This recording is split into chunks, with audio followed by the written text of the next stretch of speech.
নমস্কার বন্ধুরা, ঝর্ণা ঝুমা কিচেনে সবাইকে স্বাগত। আজ আমি আপনাদের সাথে ছোটোবেলা আমরা খেতাম এইরকম একটা কটকটি রেসিপি আপনাদের সাথে শেয়ার করব। এই রেসিপিটা আমি কিভাবে বানিয়েছি তবে এখন চলেন আপনাদের সাথে শেয়ার করব।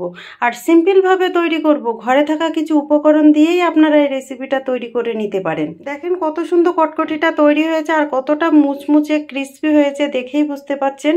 তো আমি এই রেসিপিটা কিভাবে বানিয়েছি চলেন এখন শেয়ার করব আপনাদের সাথে। এখানে আমি 1 কাপ ময়দা নিয়ে নিয়েছি।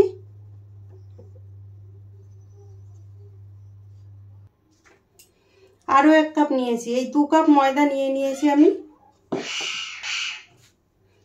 পরিমাণ মতো আমি নুন দিয়ে দিলাম, চিনি। এখানে দেখেন আমি 2 চামচ চিনি দিয়েছি, যেহেতু কটকটি, তো কটকটিটা একটু কিন্তু মিষ্টিই ভালো লাগে খেতে। আর দিয়ে দিলাম কালো জিরে,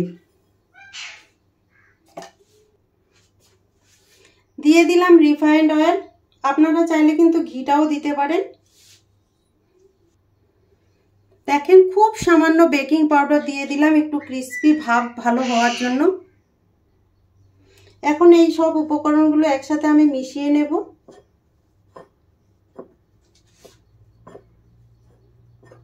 ভালো করে কিন্তু ময়ান দিয়ে নিতে হবে। দেখেন আমি ভালো করে ময়ান দিয়ে নিয়েছি, ঠিক এই রকম যাতে চাপ দিলে দলা হয়ে যায় এই রকম করেই নিতে হবে, ময়ানটা দিয়ে নিতে হবে এই রকম। এখন অল্প অল্প করে জল দিয়ে এই ময়দাটা মেখে নিতে হবে। আপনারা যদি ময়দা দিয়ে পছন্দ না করেন কটকটিটা, তাহলে সেক্ষেত্রে কিন্তু আটা দিয়েও বানাতে পারেন। দেখেন একটা সফট ডো বানিয়ে নিতে হবে।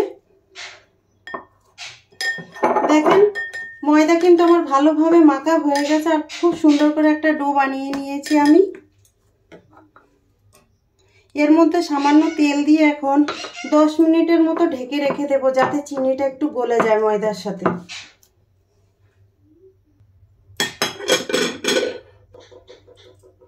দশ মিনিট পর আমি ময়দাটা একটু দেখে নিচ্ছি।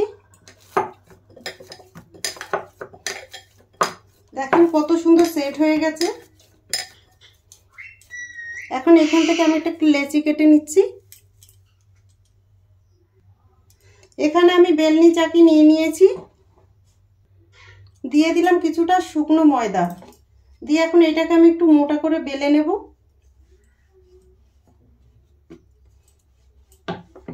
এইভাবে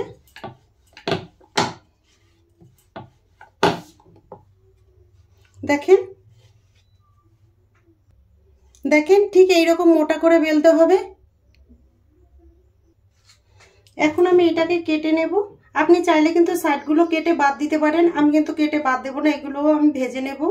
আর খুব ছোট ছোট করে কিন্তু কাটতে হবে। আপনাদের কাছে যদি পিৎজা কাটার থাকে সেটা দিয়েও কাটতে পারেন।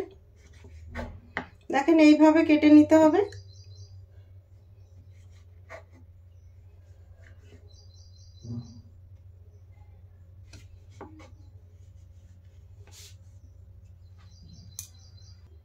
দেখেন সবগুলো আমি কেটে নিয়েছি, এখন এইভাবে কেটে নেব চৌকো করে।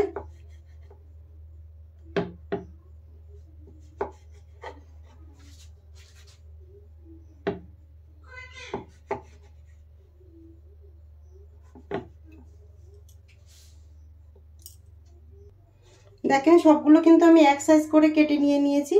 এইভাবে আমি সবগুলো কেটে নেব। এগুলো দেখেন আমি প্লেটে নিয়ে নিচ্ছি। দেখেন এখানে আরো একটা রুটি আমি বানিয়ে নিয়েছি, এখন এটাও আমি এইভাবে কেটে নেব। ঠিক একই সাইজ করে কিন্তু আমি কেটে নিচ্ছি। দেখেন এইভাবে।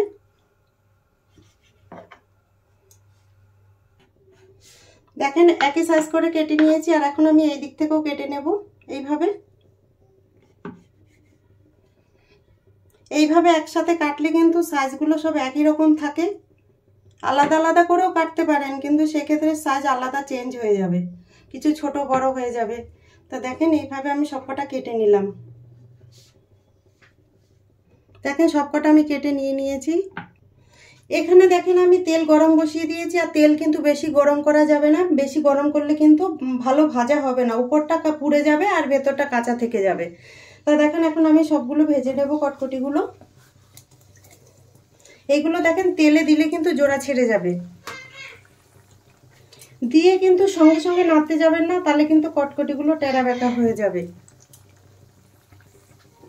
এখন একটুখানি নেড়ে দেব আমি। দেখেন সব কটকটিগুলো কিন্তু আলাদা হয়ে গেছে। আর গ্যাসের ফ্লেমটা কিন্তু মিডিয়াম রেখেই করতে হবে, বেশি হাইতে দিলে কিন্তু এগুলো পুড়ে যাবে আর ভেতরটা কাঁচা থেকে যাবে। দেখেন ধীরে ধীরে কিন্তু কালার আসতে শুরু করেছে, আর সবগুলো কটকটি দেখেন আলাদা আলাদা।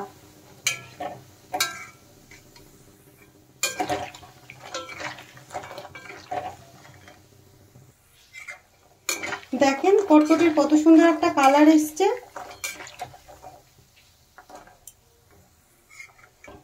দেখেন কটকটিগুলো ভালোভাবে ভাজা হয়ে গেছে, আমি নামিয়ে নেব। আর কালারটাও কিন্তু খুব সুন্দর এসছে। দেখেন নামিয়ে নিলাম প্লেটে।